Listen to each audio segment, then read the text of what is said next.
I was sitting on my porch in Omaha the other evening, just watching the cars go by and enjoying a little peace and quiet.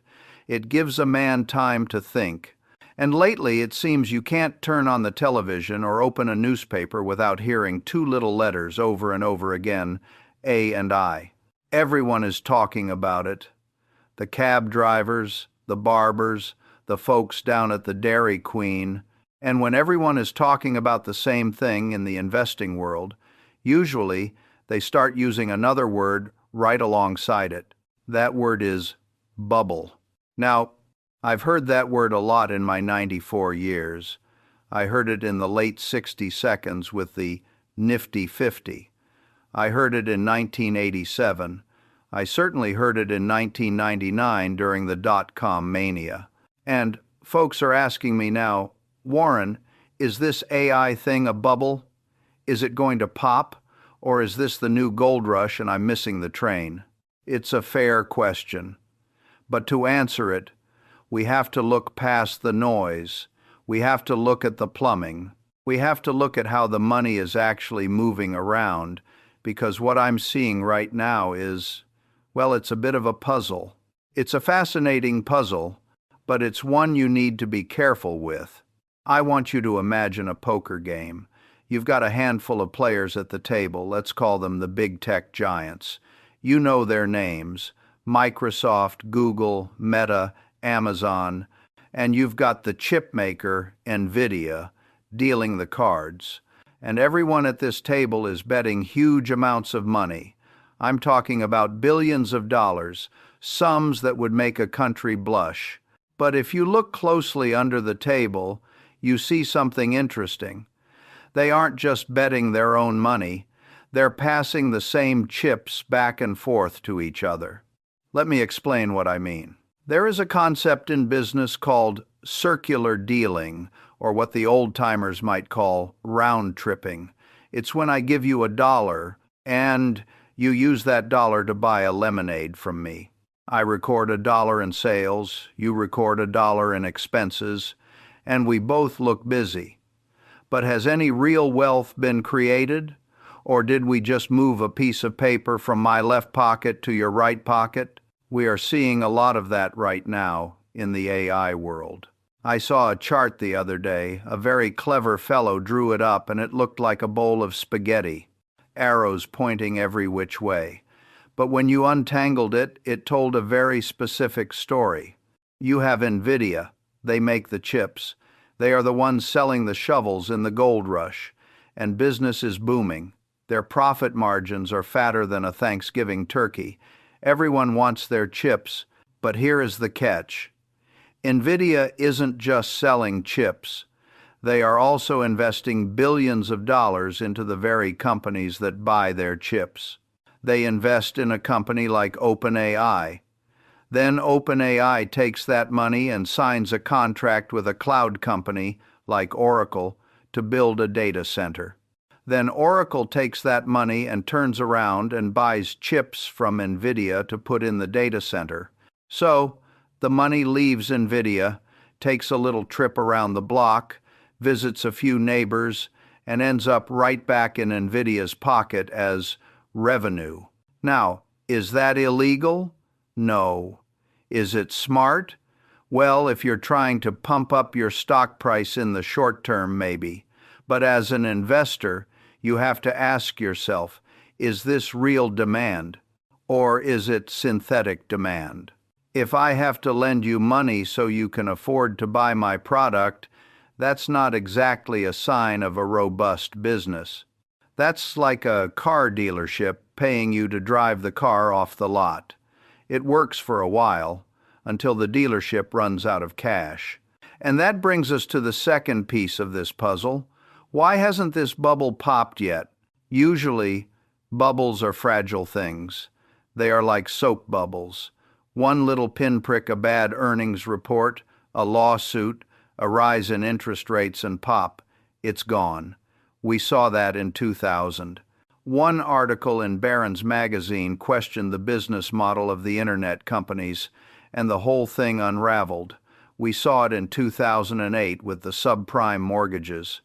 But this AI situation, it's tough. It's resilient. We've had tariffs, we've had regulations, we've had infrastructure problems, and the market just shrugs it off. Why? Well, it comes down to the depth of the pockets involved. In the dot-com bubble, the companies going crazy were startups. They had no profits. They had no cash. They were running on fumes and hope.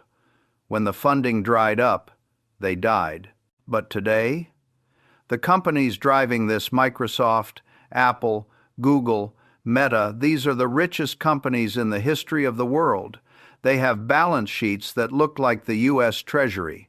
In fact, they might be in better shape than the U.S. Treasury. But don't tell the president I said that. For the last 10 or 15 years, these companies have been hoarding cash. They kept it overseas in places like Ireland to avoid taxes. Then, back in 2017, the tax laws changed, and they were allowed to bring all that money back home. They call it repatriation. It sounds fancy, but it just means they moved their savings account from one bank to another. So, they are sitting on hundreds of billions of dollars of dry powder. And, for a long time, they didn't know what to do with it. They were already dominant. They didn't need to build new factories. So, the money just sat there. But now? Now they have AI, and they have decided to go all in. You have Mark Zuckerberg over at Meta saying he would rather waste billions of dollars than risk missing the boat. He's explicitly saying, I might be overspending, but the risk of not spending is worse. That is a very dangerous mindset for an investor. It's driven by fear of missing out, or FOMO, as the kids say. When you invest out of fear, you usually make mistakes. You stop looking at the price tag. You just want to be in the game. So, these companies are taking their massive piles of cash and they are setting them on fire to build data centers. They are betting $500 billion on a dice roll. If they roll a 6, they think they will own the future. They think they will create a super intelligence that makes trillions of dollars. But if they roll a 1, well, they have enough cash to survive the loss, and that is why the bubble hasn't popped. You can stay irrational for a long time if you have $1 trillion in the bank. But let's talk about the product itself, because ultimately, a business is not about stock prices or data centers. It's about selling something to a customer for more than it costs you to make it. It's simple arithmetic. Right now, the AI industry is spending hundreds of billions on hardware, chips, electricity, water, buildings, but the revenue? The actual money coming in from customers using ChatGPT or these other tools. It's a fraction of that. I saw a number that said the industry is spending $17 for every $1 of revenue it makes. Now, I'm not a mathematician, but I know that if I sell dollar bills for 90 cents, I'm going to have a lot of customers, but I'm not going to be in business very long. OpenAI, the biggest name in the game, is reportedly losing money every time someone uses their product. They are subsidizing it. They are hoping that eventually people will get hooked and then they can raise the prices. Or they are hoping the costs will come down. It reminds me of the old joke about the shopkeeper who was losing money on every sale but said, "Don't worry, I'll make it up on volume." You can't make it up on volume if the unit economics are broken. And there is a concern about something called the data wall. These AI models learn by reading the internet. They read books, articles, Reddit posts, but they read fast. And some folks think they might run out of things to read by 2027.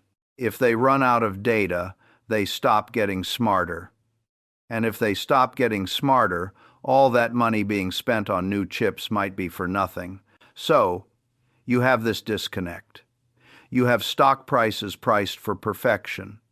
You have companies priced as if they are going to cure cancer and wash your dishes next week. And then you have the reality, which is a very expensive chatbot that sometimes hallucinates and makes things up. Now, does this mean AI is a scam? No, absolutely not. I want to be very clear about this. The internet was a bubble in 1999. The valuations were crazy. Pets.com was worth millions and it sold dog food at a loss. But the internet was real. It changed the world.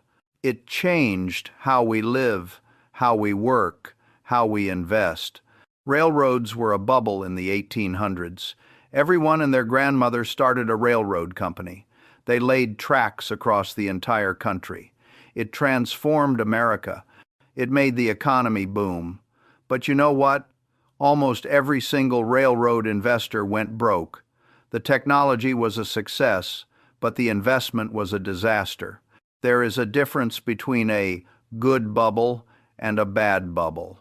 A bad bubble is like the housing crisis in 2008.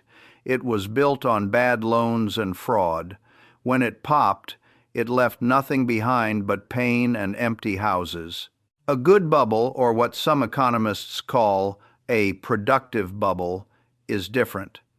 In a productive bubble, a lot of money gets wasted. Sure, investors lose their shirts, but when the dust settles, society is left with something useful. We got the railroad tracks, we got the fiber optic cables from the dot-com boom, we got new medicines from the biotech bubble, so maybe this AI bubble is a good bubble.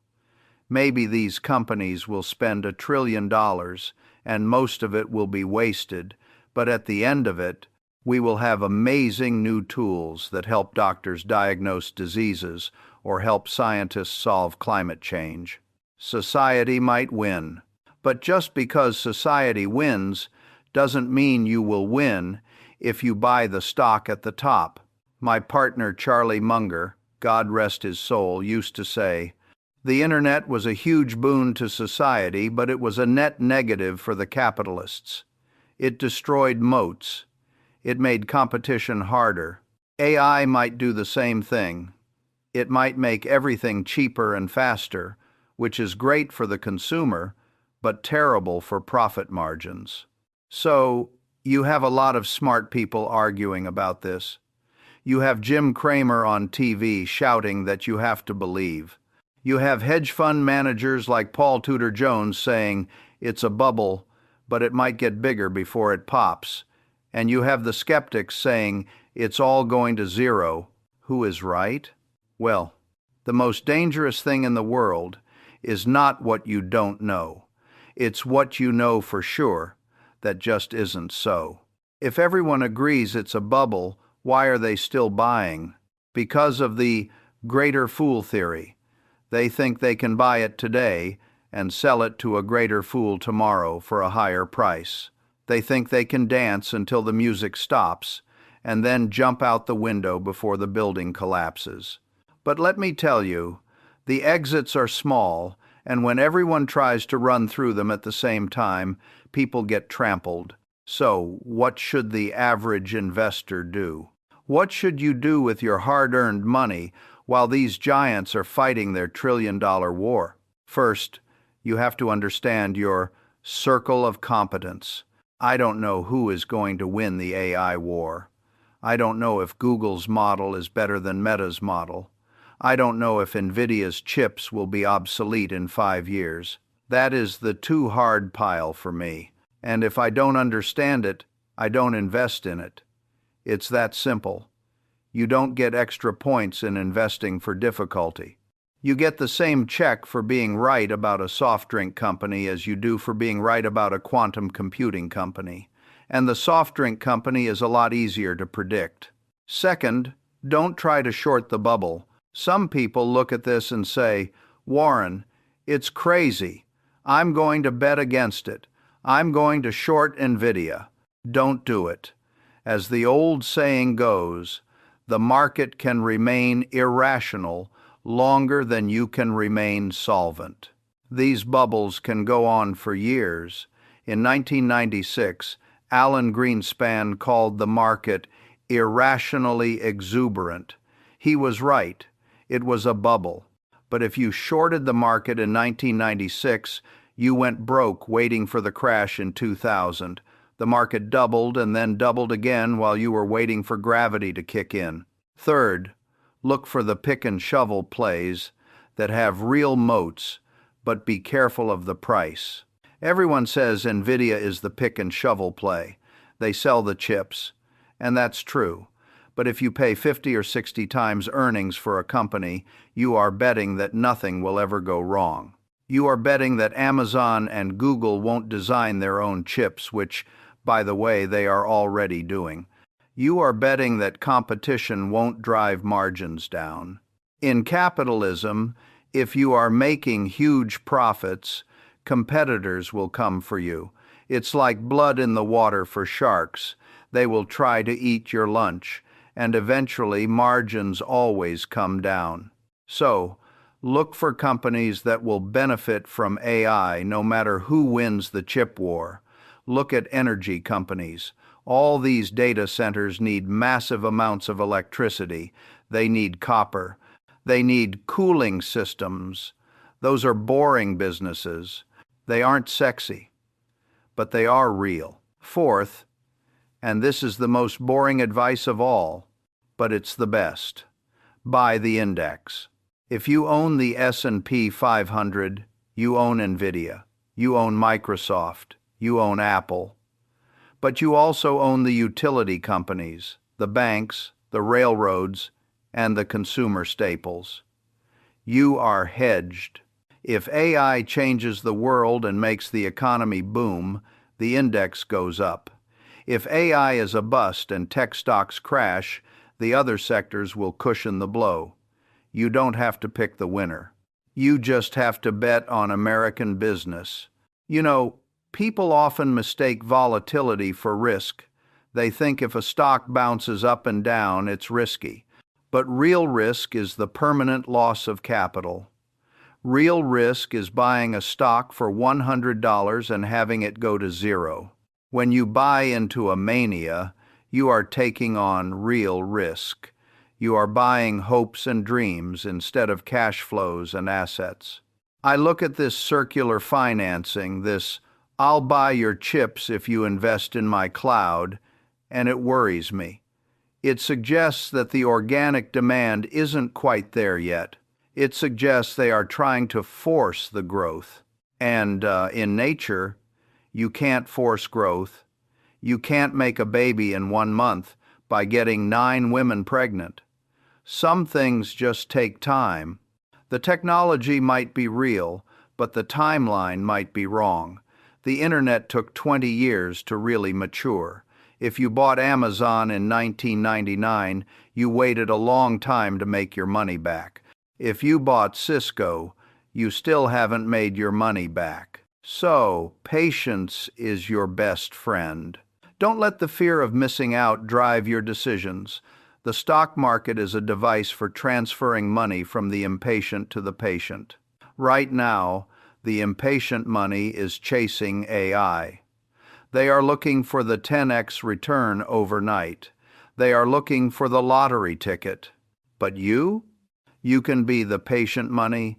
You can sit back, drink your cherry Coke, and watch the show. Let Mark Zuckerberg and Satya Nadella fight it out. Let them spend their hundreds of billions. If they succeed, we will all benefit from the technology. We will have better phones, better doctors, better entertainment. And if they fail, well, the money will be gone, but the lessons will remain. There is a quote I like from the Bible, Ecclesiastes. What has been will be again. What has been done will be done again. There is nothing new under the sun. This AI bubble? It feels new. It feels exciting. It feels scary. But it's not new. It's just human nature doing what human nature always does. We get excited, we overinvest, we crash, and then we pick up the pieces and move forward. The economy will survive, America will survive, and if you keep your head while everyone else is losing theirs, your portfolio will survive too. So, ignore the noise. Don't worry about whether it's a bubble or a boom. Focus on value, focus on quality, and focus on the long term. Because in the long run, the weighing machine of the market always gets it right. Now, if you'll excuse me, I think I have a bridge game to get to. And unlike the AI market, in bridge, you actually have to play the cards you're dealt, not the ones you wish you had. Take care of your money, folks. It's the only nest egg you've got.